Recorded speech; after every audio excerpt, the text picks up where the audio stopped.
एक और मैनेजमेंट से अब जुड़ते हैं आगे और क्योंकि ऑटो स्पेस से जुड़ी हुई है यूनिपार्ट्स इंडिया, यहाँ पर बात करते हैं। इंजीनियर्ड सिस्टम और सोल्यूशंस प्रोवाइड करती है और गुरदीप सोनी जी हमारे साथ सीएमडी बने हुए हैं। सोनी जी, बहुत बहुत स्वागत है आपका ईटी नाउ स्वदेश पर। सबसे पहले क्योंकि हम देख रहे हैं कि दिसंबर मंथ में सीवी स्पेस ने तो लिटरली सरप्राइज किया। आप चाहे वीसी की बात करें, सीवी की बात करें, इन सभी के नंबर्स काफी स्ट्रॉन्ग आए और लगातार डिमांड इंटैक्ट है। आप इस वक्त अपने बिजनेस के लिए कैसा डिमांड और सेल्स सिनेरियो देख रहे हैं, चाहे वो डोमेस्टिक बात हो, और आपके पास तो ओवरसीज का भी एक बड़ा ट्रिगर है। बिल्कुल, थैंक यू जी आपको आपके चैनल पे आने के लिए। और मैं आपको बता दूं कि हमारा बिजनेस जो है वो ऑफ हाईवे हम उसको कहते हैं, क्योंकि हम ट्रैक्टर इंडस्ट्री और एग्रीकल्चरल और कंस्ट्रक्शन इंडस्ट्री में काम करते हैं। और हमारा जो डोमेस्टिक काम है वो तकरीबन 14% है और एक्सपोर्ट में 86% है। तो डोमेस्टिक के अंदर तो जो अभी तक जो ट्रैक्टर की सेल्स आ रही हैं वो 8% ऊपर है अप टू नवंबर, लेकिन ऑलरेडी जो शेड्यूल्स हमें दिए गए हैं वो ज्यादा बढ़ के दिए गए हैं, क्योंकि जो डोमेस्टिक मार्केट है वो मानसून की वजह से एक्सपेक्ट कर रही है अपनी डिमांड और ज्यादा तेज करने के लिए। जहां तक इंटरनेशनल है तो वहां पर जहां तक फार्म की जो प्राइसेस हैं प्रोड्यूस की, वो अभी भी बहुत हाई हैं और फार्म इनकम बड़ी स्ट्रांग है फार्मर्स की, और इस वजह से डिमांड उनकी भी बहुत तेज चल रही है। इनफैक्ट जो मेरा सबसे बड़ा कस्टमर है और वो दुनिया का भी सबसे बड़ा कस्टमर जो है, उसका फोरकास्ट तो ऑलमोस्ट 15 से 20% ग्रोथ का है अगले साल का।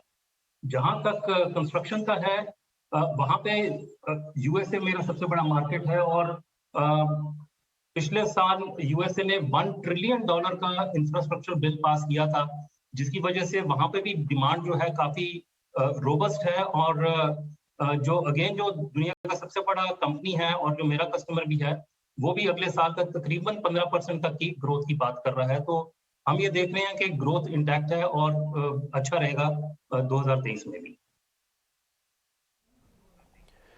ठीक है गुरदीप जी, एक चीज़ बताइए, आपके जैसे इंटरनेशनल प्रोपोर्शन थोड़ा ज़्यादा है, डोमेस्टिक थोड़ा कम है, ये मार्जिन्स आपको कितने मिलते हैं सर इंटरनेशनल वाले में? क्योंकि वो प्रोपोर्शनेट बैलेंस शीट में भी ज़्यादा, उसके मार्जिन्स ज़रा पता करने हैं।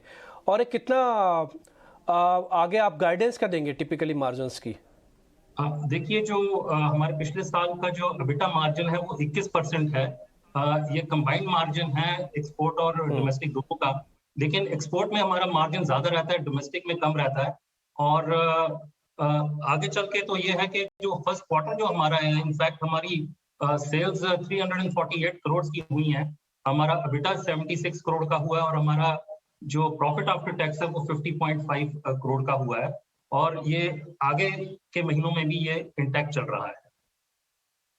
व्यूअर्स के लिए ये बताना बहुत ज़रूरी होगा कि ये कंपनी जो है एक बहुत यूनिक कंपनी है, जो अनफॉर्चुनेटली ऑटो पार्ट्स के स्पेस के अंदर क्लब हो जाती है, लेकिन 90% एक्सपोर्ट्स, और वो भी ऑफ हाईवे टायर्स, जिसमें लार्ज अर्थ मूवर्स हैं, लार्ज आपके फार्म इक्विपमेंट हैं, उनके पार्ट्स बनाती है। तो बहुत यूनिक ऑटो कंपोनेंट कंपनी है गुरदीप जी की। गुरदीप जी, ये बताइए कि जो आपने लार्ज क्लाइंट से बातचीत करते हैं, आप काफ़ी विदेश ट्रैवल भी करते हैं और कोविड के बाद आपने ट्रैवल बढ़ा भी दिया होगा यूरोप में, यूएस में, जहाँ पे एक तरफ स्लो डाउन का फियर है, ये बात तो सच है, दूसरी तरफ जैसे कमेंट्री अच्छी आ रही है कुछ आपके क्लाइंट्स की, वहीं हमने देखा है कि जितने भी हेड्स ऑफ स्टेट हैं यूरोप में, पार्ट्स ऑफ यूएस भी, वो फूड के ऊपर बहुत ज़्यादा कमेंट्री आ रही है, फोकस फूड सिक्योरिटी और फार्म यील्ड्स को बढ़ाने की। आपके तो सारे क्लाइंट वहीं से आते हैं, तो किस तरह का फीडबैक मिल रहा है जब आप अपने बड़े क्लाइंट से बातचीत करते हैं? देखिए, आप बिल्कुल ठीक कह रहे हैं कि बहुत स्ट्रांग डिमांड है फूड कमोडिटीज की। और ये इसलिए भी है क्योंकि जो यूक्रेन और रशिया की लड़ाई हुई है, उससे जो यूक्रेन था उससे तकरीबन 20 मिलियन टन्स ऑफ एक्सपोर्ट जो ग्रेन का होता था वो रुक गया, अब थोड़ा सा शुरू हो गया है। और रशिया से भी 20 मिलियन जाता था जो एम्बार्गो की वजह से रुक गया। तो इसकी वजह से जो डिमांड है फॉर फूड ग्रेन और उनकी प्राइसेस जो हैं वो इसमें हाईएस्ट चल रही है। इनफैक्ट यूरोप और यूएसए में जो फार्म इनकम है वो तकरीबन पिछले 7 साल से सबसे हाईएस्ट चल रही है फार्मर्स के पास। और क्योंकि 2 साल के कोविड के टाइम पे वो इतना रिप्लेसमेंट नहीं हो सका मशीनरी का, तो उसका भी डिमांड काफी चल रहा है। इनफैक्ट हमारे ज्यादा से ज्यादा कस्टमर्स जो है वो यही कह रहे हैं कि जो डीलर इन्वेंट्री भी है वो अभी भी कम है, और वो एक्सपेक्ट कर रहे हैं कि डिमांड बिल्कुल ठीक रहेगी। इनफैक्ट डीलर्स के पास तो ना इन्वेंट्री होने के बावजूद 3 से 6 महीने का डिमांड है फॉर सर्टेन मशीन्स जो हमारे कस्टमर्स हैं उनके पास।